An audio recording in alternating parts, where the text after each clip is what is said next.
Subscribe کریں ہمارے channel کو اور بیل آئیکن کو کلک کریں تاکہ ہماری ہر نئی آنے والی ویڈیو آپ تک بآسانی پہنچ سکے۔ بسم اللہ الرحمن الرحیم۔ حضرت قطورہ علیہ السلام زوجہ حضرت ابراہیم علیہ السلام۔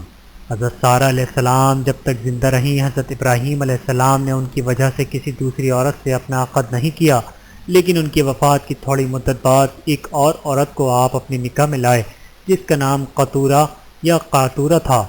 قطورہ کے بدن سے حضرت ابراہیم علیہ السلام کے 6 لڑکے پیدا ہوئے، جن کے نام بترتیب یہ ہیں: زمران، یقسان، مدائن، ریان، اسباق، صوخ۔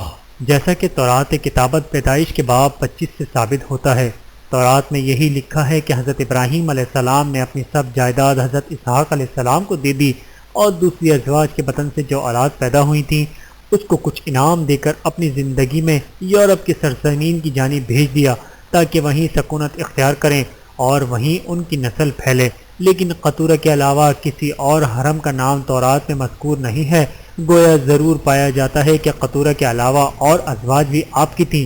قطورہ حضرت ابراہیم علیہ السلام کی وفات کے بعد زندہ تھیں، مگر یہ معلوم نہیں ہوا کہ وہ کب تک حیات رہیں اور کہاں، کیوں کر اور ان کا انتقال ہوا۔ مورخ علامہ ابن خلدون نے لکھا ہے کہ قطورہ سرزمین کنعان کی رہنے والی تھی اور اس کے باپ کا نام یقطن تھا۔ بہاولہ ابن خلدون۔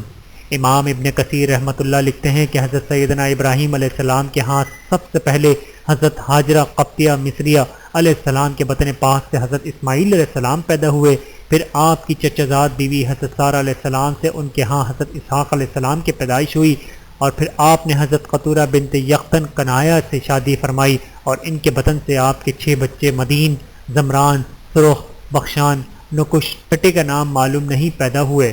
پھر حضرت ابراہیم علیہ السلام حضرت حجون بنت امین سے شادی فرمائی جن سے آپ کے 5 بچے پیدا ہوئے، جن کے نام یہ ہیں: کسان، سورج، امیم، لوطان اور نافس۔ بہاولہ قصص الانبیاء۔ اللہ تعالیٰ کی ان پر کروڑوں رحمتیں نازل ہوں، آمین ثم آمین۔ ویڈیو دیکھنے کا بہت شکریہ۔ مزید ویڈیوز دیکھنے کے لیے ہمارے چینل کو سبسکرائب کریں۔ اگر ویڈیو پسند آئے تو لائک کریں۔ اچھی بات کو دوسروں تک پہنچانا صدقہ جاریہ ہے۔ جزاکم اللہ خیرا کثیرا۔ اپنا اور اپنے پیاروں کا بہت زیادہ خیال رکھیے گا اور مجھے دعاؤں میں یاد رکھیے گا۔ Take care. اللہ حافظ۔